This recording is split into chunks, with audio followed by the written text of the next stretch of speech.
যেনতেন ভোটে আন্তর্জাতিক স্বীকৃতি মিলবে না বললেন বদিউল আলম। সুষ্ঠু করতে সব ধরনের প্রস্তুতির কথা জানালেন স্বরাষ্ট্র উপদেষ্টা।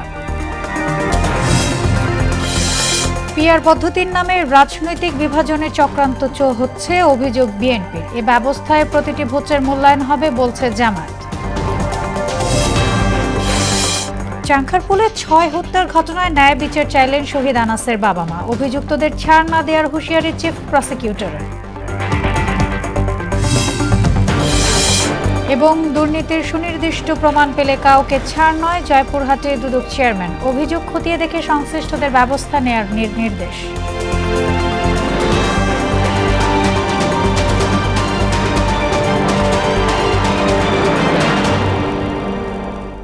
আসসালামু আলাইকুম, সবাইকে মোহনা সংবাদে স্বাগত। শুনছিলেন শিরোনাম, আর পুরোটা সংবাদ জুড়ে আছি আমি সোনিয়া ইসলাম। এবারে বিস্তারিত। মালয়েশিয়ার প্রধানমন্ত্রী আনোয়ার ইব্রাহিমের আমন্ত্রণে ৩ দিনের সফরে ঢাকা ছাড়লেন প্রধান উপদেষ্টা প্রফেসর মোহাম্মদ ইউনূস। দুপুরে বিমান বাংলাদেশ এয়ারলাইন্সের একটি ফ্লাইটে রওনা হন তিনি। কাল দ্বিপক্ষীয় বৈঠকে বসবেন ডক্টর ইউনূস ও আনোয়ার ইব্রাহিম। এতে প্রতিরক্ষা, জ্বালানি ও হালাল খাদ্য সহ বিভিন্ন খাতে 5টি সমঝোতার স্বাক্ষর সইয়ের সম্ভাবনা রয়েছে। এছাড়া মালয়েশিয়ার কর্মী পাঠানোর জটিলতা নিরসন, উচ্চশিক্ষা, রোহিঙ্গা সংকট, কৃষি, সমুদ্র অর্থনীতি এবং আসিয়ান সহ আন্তর্জাতিক অঙ্গনে দুই দেশের সহযোগিতার বিষয়ে আলোচনা হতে পারে প্রধান উপদেষ্টার সফরে। জাতীয় নির্বাচন নিয়ে কৌতূহল বাড়ছে সর্বস্তরে। সাধারণ মানুষ বলছেন, প্রশাসন নিরপেক্ষ না হলে অবাধ ও গ্রহণযোগ্য নির্বাচন সম্ভব নয়। একই কথা বলছেন নির্বাচন ব্যবস্থা সংস্কার কমিশনের প্রধান বদিউল আলম মজুমদার। তার মতে, যেন তেনভাবে নির্বাচনী বৈতরণী পার হওয়ার চেষ্টা করলে তা আন্তর্জাতিক স্বীকৃতি পাবে না। সংকট উত্তরণে কমিশন, সরকার, প্রশাসন, রাজনৈতিক দল ও গণমাধ্যমকে নিরপেক্ষ ভূমিকা পালনের তাগিদ দিয়েছেন তিনি। রেজা খানের বিশেষ প্রতিবেদন।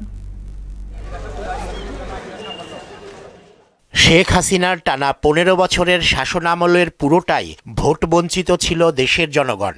24-এর গণ আন্দোলনে তার একচ্ছত্র রাজত্বের অবসান হলে সর্বমহলে দাবি ওঠে একটি সুষ্ঠু, অবাধ ও গ্রহণযোগ্য নির্বাচনের। জুলাই গণ অভ্যুত্থান দিবস উপলক্ষে হাসিনার পতনের দিন গেল 5 আগস্ট জাতির উদ্দেশ্যে ভাষণ দেন অন্তর্বর্তী সরকারের প্রধান উপদেষ্টা অধ্যাপক মোহাম্মদ ইউনূস। ভাষণে তিনি ফেব্রুয়ারির মধ্যে নির্বাচনের প্রস্তুতি নিতে কমিশনকে নির্দেশনা দেন। যেন নির্বাচন কমিশন আগামী রমজানের আগে 2026 সালের ফেব্রুয়ারি মাসে জাতীয় নির্বাচন অনুষ্ঠানের আয়োজন করেন। নির্বাচনের এই ঘোষণায় জনমনে স্বস্তি ফিরলেও নিরপেক্ষ ভোট নিয়ে সংশয় আছে সাধারণ মানুষের মনে। আন্তর্জাতিক বলতে আমাদের বাংলাদেশে তো এরকম কিছু আজ পর্যন্ত আমার জন্মের পর থেকে দেখি নাই। ফেব্রুয়ারি নির্বাচন হলে যে লাভ সে কদু। পুরনো প্রশাসনিক কাঠামো বহাল রেখে অথবা নিরপেক্ষ প্রশাসন না হলে আন্তর্জাতিক মানের নির্বাচন অনুষ্ঠান সম্ভব নয় বলে মনে করছেন তারা। নতুনভাবে প্রশাসন নিয়োগ করিয়া তারপর নির্বাচন দিলে সবচেয়ে ভালো হবে। আন্তর্জাতিক মানের নির্বাচন করতে গেলে আমাদের দেশে যে প্রশাসন, এই প্রশাসন দিয়া সম্ভব না, কারণ হলো প্রশাসন এখনো নিরপেক্ষ হয় নাই। যদি সবাই একমত হয় তাহলে অবশ্যই নির্বাচন আন্তর্জাতিকভাবে গ্রহণযোগ্য হবে।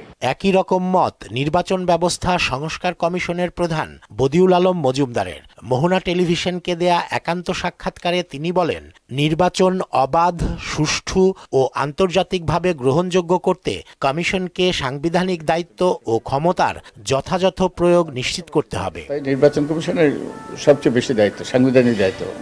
নির্বাচন কমিশনকে একটা সাংবিধানিক প্রতিষ্ঠা হিসেবে প্রতিষ্ঠা করা হয়েছে এবং তাদের ক্ষমতা দেওয়া হয়েছে, অনেক ক্ষমতা দেওয়া হয়েছে, যাতে তারা সুষ্ঠু নিরপেক্ষ নির্বাচন করতে পারে। ভোটের অন্যান্য অংশীজন, সরকার, প্রশাসন, রাজনৈতিক দল, গণমাধ্যম ও নাগরিক সমাজের নিরপেক্ষ ভূমিকায় গুরুত্বারোপ করেন তিনি।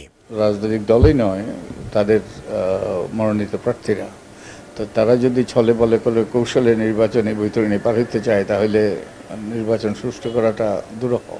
তাই তাদেরকে সদাচরণ করতে হবে, তাদের দলের মধ্যে পরিবর্তন আনতে হবে। সবার দায়িত্বশীল আচরণে সুষ্ঠু নির্বাচন সম্ভব বলেও মত দেন বদিউল আলম মজুমদার। নির্বাচন আন্তর্জাতিক মানের হতে হবে, সুষ্ঠু নিরপেক্ষ হতে হবে, গ্রহণযোগ্য হতে হবে। রেজা খান, মোহনা সংবাদ, ঢাকা। বর্তমান আইনশৃঙ্খলা পরিস্থিতিতে জাতীয় নির্বাচন আয়োজনে কোনো শঙ্কা নেই বলে মনে করেন স্বরাষ্ট্র উপদেষ্টা জাহাঙ্গীর আলম চৌধুরী।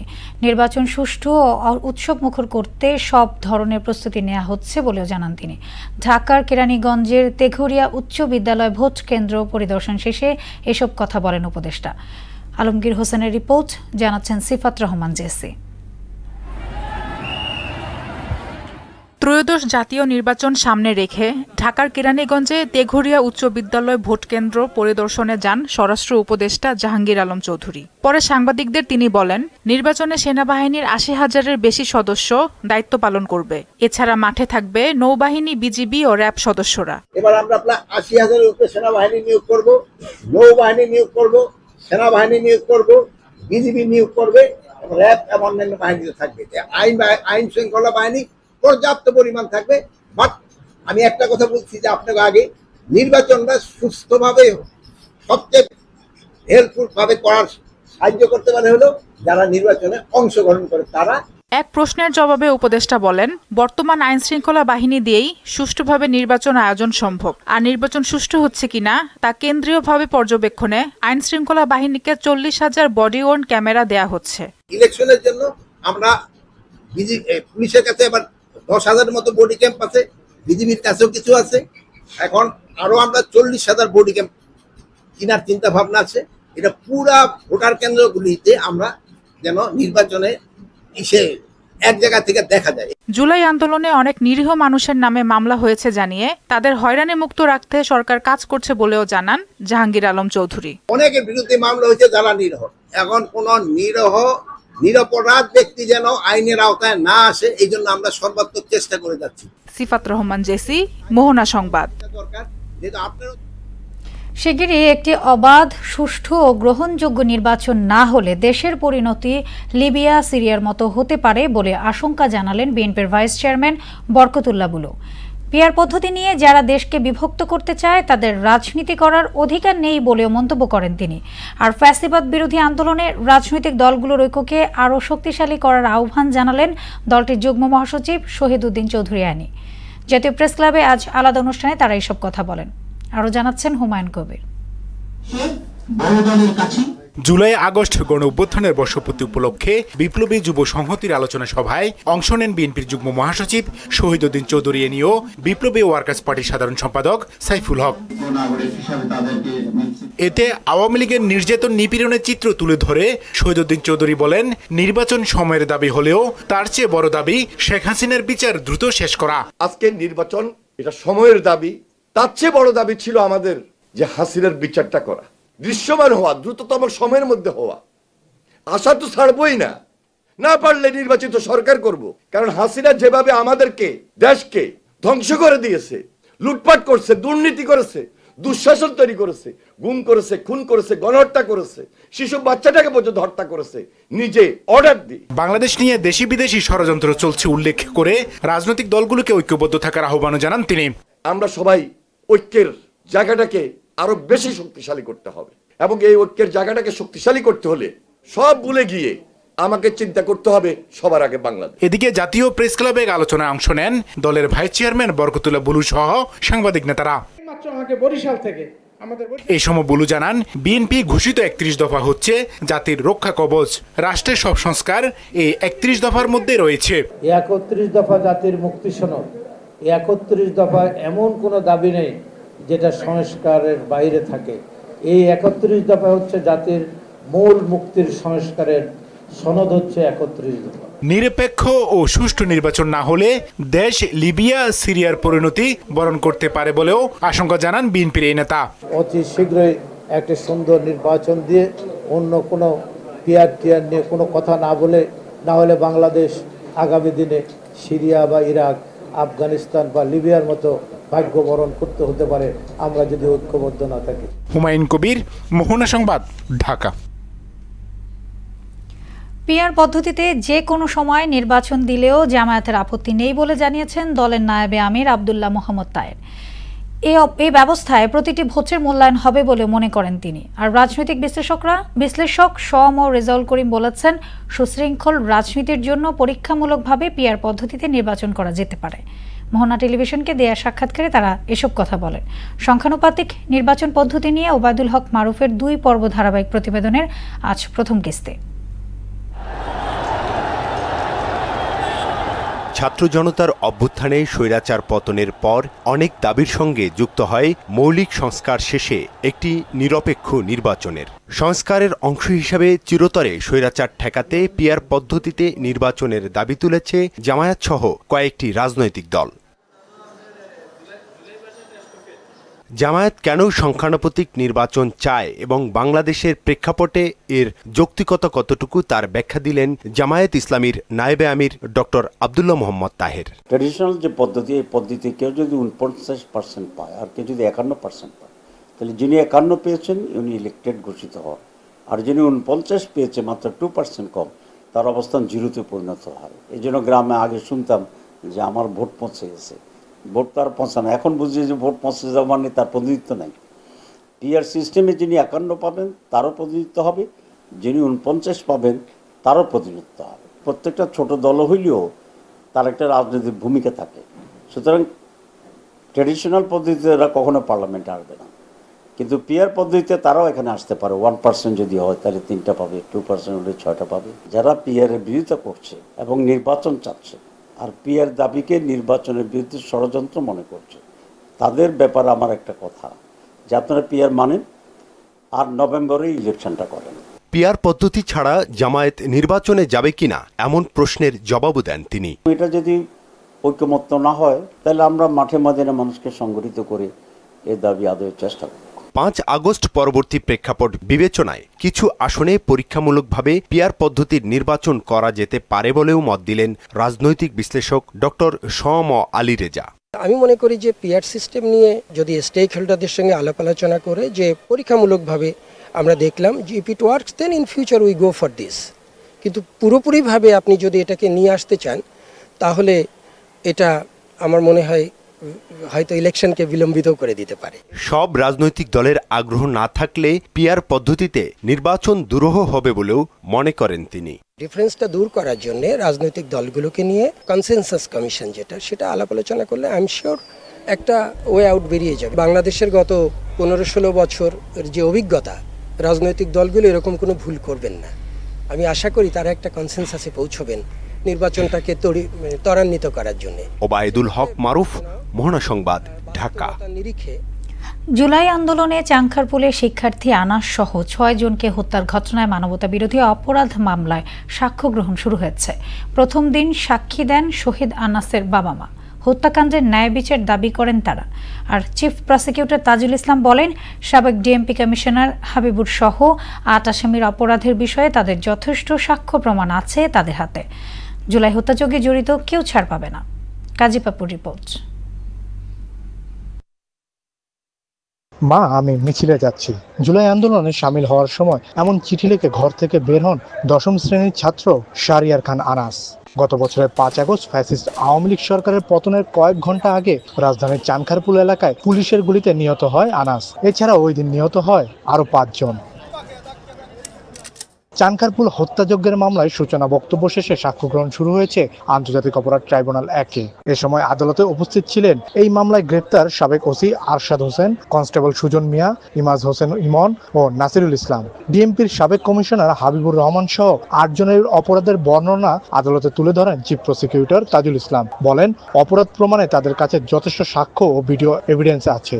আজকে এই মামলার সূচনা বক্তব্যের মাধ্যমে সাক্ষ্য গ্রহণ শুরু হয়েছে।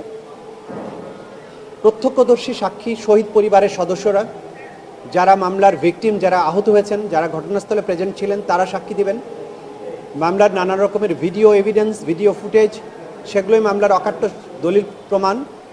এর বাইরে ডিএমপির কমিশনের ওয়্যারলেসের মাধ্যমে অধস্তন অফিসারদেরকে কিভাবে চাইনিজ রাইফেল ব্যবহার করে বিক্ষোভকারীদের গুলি করে হত্যা করার নির্দেশ দিয়েছিলেন, সেগুলো আমরা জব্দ করে আদালতে উপস্থাপন করেছি। জুলাই হত্যাযজ্ঞে জড়িতরা কিছুতেই ছাড় পাবে না বলেও জানান তাজুল ইসলাম। আসামিদের বিরুদ্ধে অকাট্যভাবে প্রমাণ করার মতো সাফিসিয়েন্ট ম্যাটেরিয়াল প্রসিকিউশনের হাতে আছে, যেগুলোর মাধ্যমে আসামিদের অপরাধ প্রমাণিত হবে। এই মামলায় সোমবার ট্রাইব্যুনালে সাক্ষ্য দিয়েছেন শহীদ আনাসের বাবা। প্রথম সাক্ষী দিচ্ছেন শহীদ শাহরিয়ার খান আনাসের বাবা এবং মা। কাজী পাপ্পু, মোহনা সংবাদ, ঢাকা। জুলাই আন্দোলনে যাত্রাবাড়িতে আব্দুল কাইয়ুম আহাদ হত্যা মামলায় সাবেক প্রধান বিচারপতি ABM খায়রুল হকের জামিন ও মামলা বাতিল আবেদনের শুনানিতে আসামি পক্ষের আইনজীবী ও রাষ্ট্রপক্ষের আইনজীবীদের মধ্যে হট্টগোল ও ধাক্কাধাক্কির ঘটনা ঘটেছে। সোমবার বিচারপতি জাকির হোসেন ও বিচারপতি KM রাশেদুজ্জামান রাজার হাইকোর্ট বেঞ্চের এজলাস কক্ষে হট্টগোলের ঘটনা ঘটে। আদালত এই আবেদনের পরবর্তী শুনানির জন্য আগামী রোববার দিন ধার্য করেছেন। এদিকে পুলিশ হেফাজতে নির্যাতনে নিহত হওয়া ইশতিয়াক হোসেন জনি হত্যা মামলায় পল্লবী থানার তৎকালীন উপপরিদর্শক জাহিদুর রহমান ও ASI কামরুজ্জামানের যাবজ্জীবন কারাদণ্ড বহাল রেখেছেন হাইকোর্ট।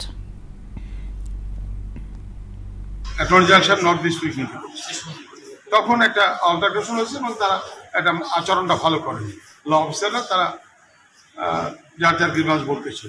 আলটিমেটলি কোর্ট এটা আগামী রোববার দিন 11টার সময় ফিক্স। ওরা ক্ষিপ্ত হয়ে আসলে আমাদের কথা শুনতে চাচ্ছিল না, ওরা অনেকটা জোর করে সাবমিশন রাখতে চাচ্ছিল কোর্টের কাছে এবং তারা অনেকটা জোর জবরদস্তি করতে চাচ্ছে। তখন ওরা অনেকে পিছন থেকে হইহুল্লা শুরু করছে, কেন শোনা হবে না এই বিষয়ে। আমাদের একটাই সাবমিশন ছিল যে যেহেতু এটা একটা গুরুত্বপূর্ণ একটি বিষয়, সেন্সিটিভ ইস্যু, 1 সপ্তাহ সময় দেওয়া হয়। বর্তমান সরকার দুর্নীতিকে প্রশ্রয় দিচ্ছে না দাবি করে সুনির্দিষ্ট অভিযোগ থাকলে কাউকে ছাড় না দেওয়ার হুঁশিয়ারি দিলেন দুর্নীতি দমন কমিশনের চেয়ারম্যান আব্দুল মোমেন। দুপুরে জয়পুরহাট শিল্পকলা একাডেমিতে দুদকের গণশুনানি শেষে সাংবাদিকদের তিনি কথা বলেন। দুর্নীতি পুরোপুরি নির্মূল সম্ভব নয় উল্লেখ করে সবার সহযোগিতা পেলে এর বিস্তার কমিয়ে আনা সম্ভব বলেও মত দেন তিনি। গণশুনানিতে আসা অভিযোগ খতিয়ে দেখে দ্রুত ব্যবস্থা নিতে সংশ্লিষ্টদের নির্দেশ দেন দুদক চেয়ারম্যান। এই সরকার দুর্নীতিকে কোথাও প্রশ্রয় দিচ্ছে না এবং যার বিরুদ্ধে অভিযোগ হোক, আমরা এর মধ্যে আপনি শুনেছেন যে আমাদের উপদেষ্টাদের কথাও কেউ কেউ বলেছেন। সেক্ষেত্রেও দুর্নীতি দমন কমিশন যদি সুনির্দিষ্ট অভিযোগ থাকে আমরা কাউকেই ছাড় দেব না। আমরা প্রত্যেকের দুর্নীতি যদি অভিযোগ থাকে, অভিযোগ যদি সুনির্দিষ্ট হয়, আমরা তদন্ত করে একটা একটা করে আমরা দেখব এবং আমরা আমাদের কার্যক্রম আপনাদের সহায়তায় সঠিকভাবে চালিয়ে যাব। 18 থেকে 35 বছর বয়সী 1,75,00,000 যুবকের কর্মসংস্থানের ব্যবস্থা করা হবে বলে জানিয়েছেন যুব ও ক্রীড়া সচিব মাহবুবুল আলম। এছাড়া 5,000 বেকারকে 47 কোটি টাকা যুব ঋণ দেয়া হবে বলেও জানান তিনি। জাতীয় যুব দিবস উপলক্ষে সচিবালয়ে আয়োজিত সংবাদ সম্মেলনে সচিব বলেন, আগামীকাল জাতীয় ও আন্তর্জাতিক যুব দিবস উদযাপন করা হবে। এবছরের প্রতিপাদ্য প্রযুক্তি নির্ভর যুবশক্তি, বহুপাক্ষিক অংশীদারিত্বের অগ্রগতি। আলোচনা, র্যালি, চেক বিতরণ, রক্তদান কর্মসূচি ও পুরস্কার বিতরণের মাধ্যমে কর্মসূচি পালন করা হবে। আমাদের মূল উদ্দেশ্য হচ্ছে 18 থেকে 36 বছর বয়সী যারা যুবক আছে, এই ধরনের যুব সংখ্যা কিন্তু প্রায় 1,75,00,000 মতো আছে। তাদের আত্মকর্মসংস্থানের জন্য আমরা একটা প্রকল্প নিয়েছি, সেটা ওয়ার্ল্ড ব্যাংকের সহযোগিতায় ইভলিউশন চলছে। সেখানে প্রায় আমরা 10 লক্ষ যুবকদেরকে প্রশিক্ষণ দিতে পারবো বিভিন্ন ট্রেডে। এছাড়াও আমাদের যারা জুলাই যোদ্ধা আছে তাদের জন্য একটা আলাদা একটা প্রকল্প নিয়েছি। এবার আন্তর্জাতিক প্রসঙ্গ। ভারতের জাতীয় কংগ্রেসের সাবেক সভাপতি রাহুল গান্ধী ও কংগ্রেস নেতা প্রিয়াঙ্কা গান্ধী সহ বেশ কয়েকজন বিরোধী দলীয় নেতাকে আটক করেছে দিল্লি পুলিশ। নির্বাচন কমিশনের নিরপেক্ষতা নিয়ে প্রশ্ন তুলে আয়োজিত বিক্ষোভ মিছিল থেকে সোমবার তাদের আটক করা হয়। ইশতিয়াক হোসেনের ডেস্ক রিপোর্ট। ভারতের সংসদের চলতি অধিবেশনে উত্তাল পরিস্থিতি সৃষ্টি হয়েছে। লোকসভা ও রাজ্যসভায় বিরোধী দলগুলোর সংসদ সদস্যরা নির্বাচনী তালিকার বিশেষ সংশোধন SIR এবং 2024 সালের লোকসভা নির্বাচনে ভোট জালিয়াতির অভিযোগে বিক্ষোভ করেন। হিন্দুস্তান টাইমস বলছে, সোমবার সকালে দিল্লির সংসদ ভবনের সামনে থেকে পদযাত্রা শুরু করেন বিরোধী জোট ইন্ডিয়া ব্লকের এমপিরা। গন্তব্য ছিল নির্বাচন কমিশনের কার্যালয়। দিল্লি পুলিশ জানায়, পদযাত্রার জন্য আগে থেকে অনুমতি নেওয়া হয়নি।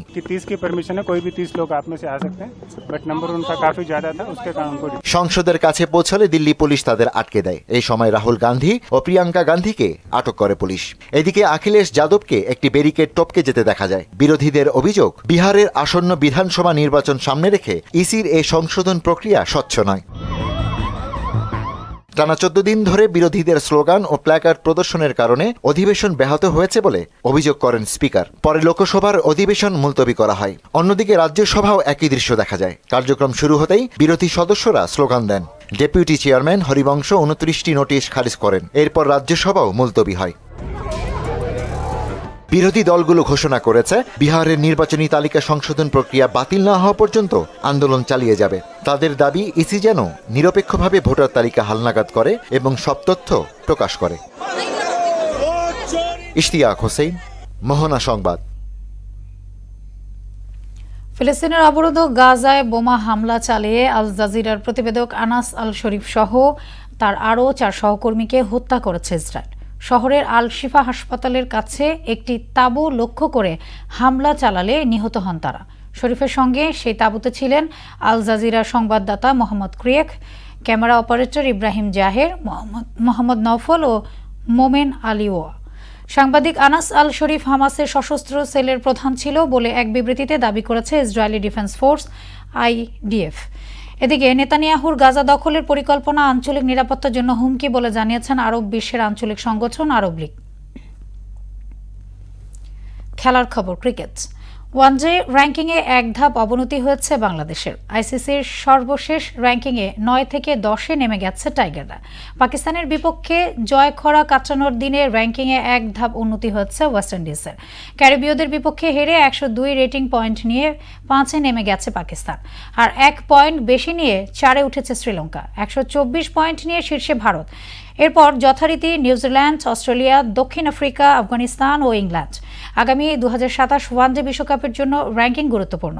র্যাঙ্কিংয়ের সেরা 6 দল সরাসরি বিশ্বকাপে খেলার সুযোগ পাবে। বাকি 6 দল ঠিক হবে বাছাই পর্বের ভিত্তিতে।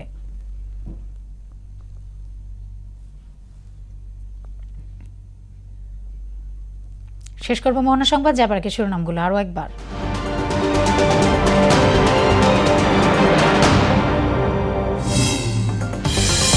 যেনতেন ভোটে আন্তর্জাতিক স্বীকৃতি মিলবে না বললেন বদিউল আলম। সুষ্ঠু করতে সব ধরনের প্রস্তুতির কথা জানালেন স্বরাষ্ট্র উপদেষ্টা।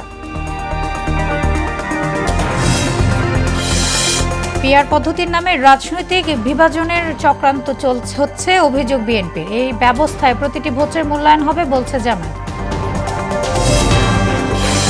চাঁখারপুলে 6 হত্যার ঘটনায় ন্যায় বিচার চাইলেন শহীদ আনাসের বাবা মা। অভিযুক্তদের ছাড় না দেওয়ার হুঁশিয়ারি চিফ প্রসিকিউটরের। এবং দুর্নীতির সুনির্দিষ্ট প্রমাণ পেলে কাউকে ছাড় নয়, জয়পুরহাটে দুদক চেয়ারম্যান। অভিযোগ খতিয়ে দেখে সংশ্লিষ্টদের ব্যবস্থা নেওয়ার নির্দেশ। এই ছিল মোহনা সংবাদে। পরবর্তী সংবাদ রাত 9টায়। এর আগে সন্ধ্যা 7টায় দেখবেন সংবাদ এক নজরে। মোহনা সবশেষ খবর জানতে ভিজিট করুন www.mona.tv। সংবাদ দেখতে পারেন ফেসবুক, ইউটিউবে। এতক্ষণ সঙ্গে থাকার জন্য ধন্যবাদ সবাইকে।